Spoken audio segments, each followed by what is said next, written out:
आज हम हरिवंश राय बच्चन द्वारा रचित बरसात की आती हवा ये कविता पढ़ने आए हैं।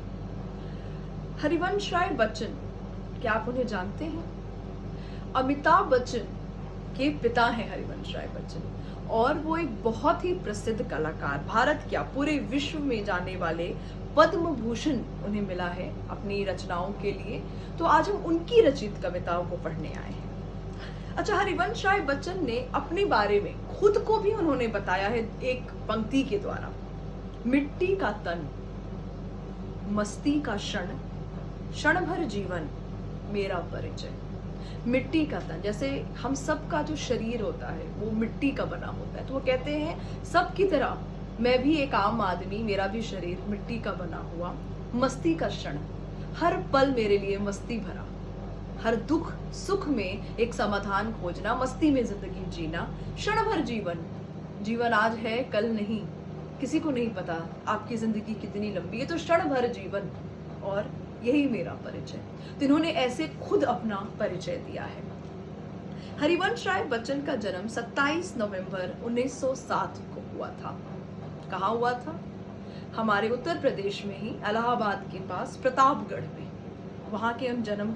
उन्होंने प्रयाग विश्वविद्यालय में इंग्लिश में एमए किया, मास्टर्स की पढ़ाई उन्होंने इंग्लिश में की। ये बहुत ही अच्छी बात है क्योंकि उनकी रचनाएं जो हम पढ़ते हैं वो हिंदी में है। और ये कहा जाता है कि अगर कोई आदमी लिटरेचर से प्यार करता है ना, तो वो इंग्लिश हिंदी नहीं, वो सब भाषाओं को एक बराबर इज्जत देता है। तो इसीलिए वो एमए है इंग्लिश में, पर कविताएं लिखते हैं हिंदी में।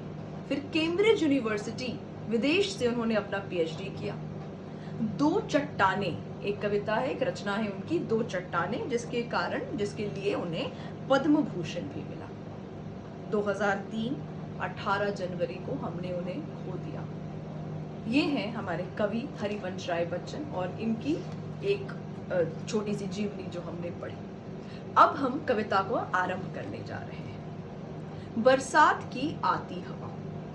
बरसात की आती हवा, वर्षा धुले आकाश से। वर्षा धुले आकाश से मतलब वर्षा ने उस आकाश को धो दिया है, साफ कर दिया है, जो भी प्रदूषण है, धूल है, उसे मिटा दिया है। वर्षा धुले आकाश से या चंद्रमा के पास से। कभी सोचते हैं, कभी अपनी कल्पनाओं को तेज दे रहे हैं कि ये आकाश से वर्षा आ रही है या चंद्रमा के पास से आ रही है। अब ऊपर से आ रही है, ऊपर में तारे हैं, चंद्रमा है, बादल हैं, तो वो कहां से आ रही है? तो ये चंद्रमा के पास से या बादलों के सांस से। अब ये उनकी कल्पना को आप देखिए कि बादल जो सांस दे रहे हैं, क्या वो वही सांस है? तो वर्षा धुले आकाश से या चंद्रमा के पास से या बादलों के सांस से। मंद मदमाती हवा। मंद मीन्स मंद का मतलब हुआ धीमी, हल्की गति वाली। मंद, मदमाती, मस्त कर देने वाली। मंद मदमाती हवा, बरसात की आती हवा। ठीक है, अब हम अगले छंद पर जाते हैं। यह खेलती है ढाल से। ढाल मतलब ढलान। तो अब हमने पहले समझा वो कहां से आ रही है, वो आकाश से आ रही है, वो चांद के पास से आ रही है, वो बादल के सांस से आ रही है। और अब हम दूसरे छंद में ये बात करते हैं कि वो किस किस चीज से खेल रही है, वो कैसे मस्त है, एक अल्हड़, एक बच्चे की तरह, एक नादान एक बच्चे की तरह वो खेल रही है। तो वह खेलती है ढाल से। ढलान पे हवा बहती हुई आ रही है, ऊंचे शिखर के भाल से। ऊंचे शिखर का मतलब क्या हुआ? पहाड़। तो ऊंचे पहाड़ के भाल, भाल मतलब मस्तिष्क, आपका सर। तो ऊंचे पहाड़ के सर से वो हवा बहती हुई आ रही है, आकाश से, पाताल से। हमारा ये मानना होता है, ऐसे कहा जाता है कि ये धरती है और धरती के ऊपर आकाश और धरती के नीचे पाताल। तो ये हवा इतनी घूमते हुए इतने अच्छे से बह रही है कि आकाश से पाताल तक होते हुए आ रही है। झंझोर लहराती हवा। अब आप ये देखिए कि पहले छंद में हमने ये देखा था कि मंद मदमाती हवा, धीरे धीरे मस्त हवा, और यहाँ पे झकझोर लहराती हवा, तो गति पकड़ रही है वो हवा और धीरे धीरे तेज होते जा रही है। बरसात की आती हवा। मैं एक बार फिर ये पढ़ना चाहूंगी। यह खेलती है ढाल से, ढलान से, ऊंचे शिखर के भाल से, ऊंचे पहाड़ों के सर से, आकाश से पाताल से झकझोर लहराती हवा, बरसात की आती हवा। यह खेलती तरुमाल से। अब तरुमाल का अर्थात क्या हुआ? पेड़ों की जो लाइन लगी रहती है, पेड़ों की जो पंक्ति होती है, तो यह खेलती हर पेड़ से टकराती है, हर पेड़ में वो बहती जा रही है।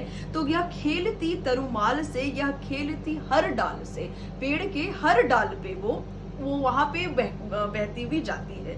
हर एक लता के जाल से। लता क्या हुआ? जो लत्तर वाले पेड़ होते हैं, जो किसी के सहारे उगते हैं, तो लत्तर वाले पेड़ के साथ भी हर एक लता के जाल से। अटखेलती इठलाती हवा, बरसात की आती हवा। अटखेलती मतलब खुशी से खेलती, और इठलाती मतलब नखड़े करती। तो वो खेल रही है, वो मचल रही है, वो नखड़े कर रही है। यह खेलती तरुमाल से, यह खेलती हर डाल से, हर एक लता के जाल से। अटखेलती इठलाती हवा, बरसात की आती हवा। यह शून्य से होकर प्रकट। शून्य मतलब एकांत।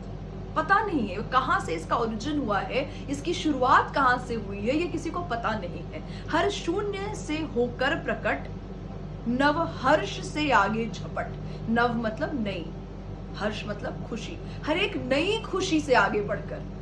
सो एक शून्य से वो प्रकट हो रही है, और एक नई खुशी से आगे बढ़कर हर अंग से जाती लिपट।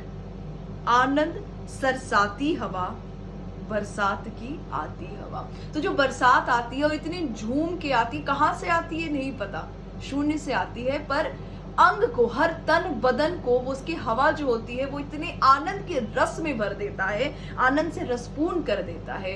और वैसी हवा का वर्णन हरवंश राय बच्चन करते हैं। अभी कुछ दिन पहले बरेली में काफी वर्षा हुई थी, मौसम कितना सुहाना था। तो वो उस सुहाने मौसम को समझिए कवि ने आज आपके लिए रख दिया है। और आगे जब भी वर्षा हो तो आप इस कविता को हाथ में लेकर, मन में याद कर कर अपने छत पर जाएं, बालकनी में बैठें, बारिश के मजे उठाएं और बरसात की हवा का आनंद